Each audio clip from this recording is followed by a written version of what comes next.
प्रणाशनम प्राणं समनस्तम करत। भगवद नाम उच्चारण करने से अनेक क्लेश कष्ट कट जाते हैं। कहा जाता है व्यक्ति को जितनी बीमारी हो जाए उतना अधिक नाम जप करो, ज्यादा से ज्यादा नाम लो। उसकी अगर कृपा हो जाए तो हमारा रोग ठीक हो जाए, और उसकी अगर महाकृपा हो जाए तो नाम लेते लेते उसके साथ मिल जाए। जब भी कोई रोग लगता है तो मानुष वेदना से कहारता है, पीड़ा से कहारता है। तो विशिष्ट महापुरुषों ने कहा है कि उस समय तू नाम जप कर, जितना तुझसे हो सके उतना नाम जप कर। उस परब्रह्म परमालिक का नाम जप कर तेरी जीवा निरंतर नाम जपती रहे कि अगर कृपा हुई तो तू ठीक हो जाएगा, और अगर महाकृपा हुई तो वो तुझे अपने में मिला देगा। कहने का तात्पर्य कि अगर नाम लेते लेते हमारा सांस निकल जाए, अंत हो जाए, तो अंत मता सुगता, जो भगवान का नाम लेते लेते, जो जीवा लेते लेते बंद हो जाती है, वो आत्मा परमात्मा के साथ लीन हो जाती है। अगर घर में पति समझदार हो तो मकान बहुत जल्दी बनाता है। अगर पति समझदार हो तो मकान बहुत जल्दी तैयार कर लेता है, और अगर पत्नी समझदार हो तो घर बहुत जल्दी बन जाता है। पति सिर्फ मकान बना सकता है, घर जो है वो पत्नी बनाती है।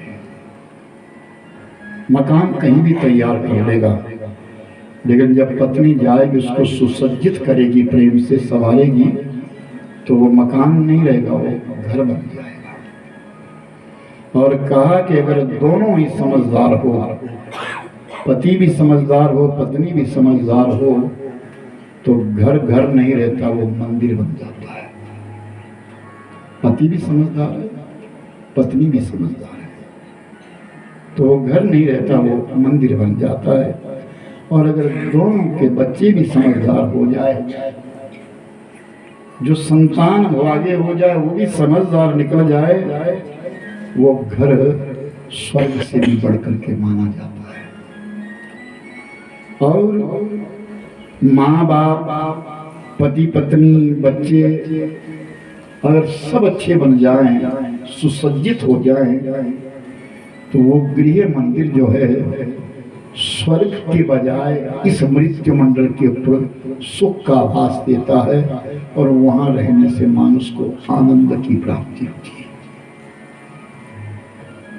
कमी तो इतनी मानुष में रह जाती है कि मानुष इन विचारों की ओर जाता नहीं है। जाके रही भावना जैसी, प्रभु मूर्त तिन देखी तैसी।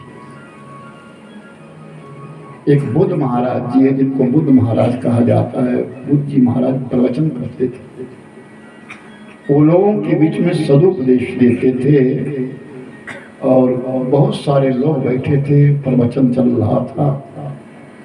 तो जब कथा समाप्त होने का समय आया तो उन्होंने कहा, उठो, जागो, समय बीतता जा रहा है। उनके कहने का तात्पर्य है कि समय निकलता जा रहा है, जाग जाओ, उठ जाओ, कुछ कर लो जीवन के अंदर। और उन्होंने इतना ही शब्द कहा कि उठो, जागो, समय निकलता जा रहा है, इतना कहा और अपना प्रवचन बंद कर दिया।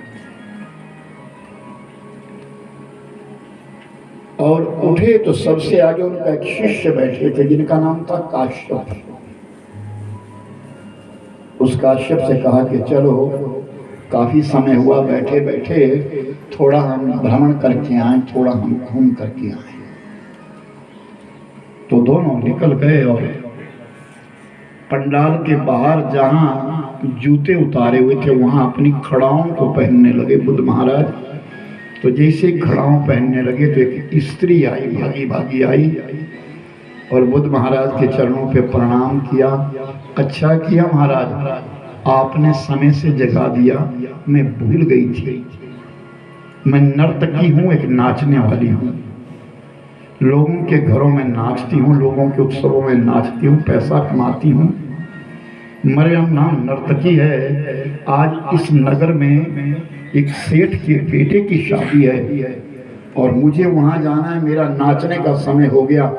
अगर आप जगाते ना तो मैं तो यहीं रह गई थी बैठी हुई। अच्छा किया। और वो चली गई। इतने में एक व्यक्ति और आया, वो भी बाबा जी के पास प्रणाम करता है, फिर कहता है अच्छा किया आपने जगा दिया, आपने समय से जगा दिया महाराज, मैं तो भूल गया था। इस नगर में ना आज सेठ के बेटे की शादी है और मैं एक चोर हूं। सारे लोग उस कार्य में उलझे हुए होंगे, मुझे बड़ा अच्छा मौका मिलेगा, मैं चोरी करूंगा। अच्छा किया आपने जगा दिया, मैं तो भूल गया था। इतने में एक तीसरा व्यक्ति आया, उसने प्रणाम किया, बाबा बड़ी कृपा की आपने, सारा जीवन तो मैंने व्यर्थ गवा दिया,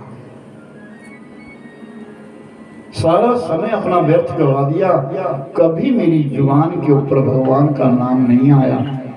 आज आपने जगा दिया ना, आज संकल्प लेता हूं कि सुबह उठने से लेकर शाम तक कहीं ना कहीं अपनी दिनचर्या में परमात्मा का भजन करूंगा। बुद्ध महाराज ने अपने शिष्य से कहा, सारे लोगों के बीच में एक जगह और सब सोए हुए रहेंगे। वो सच्चिदानंद भगवान जय।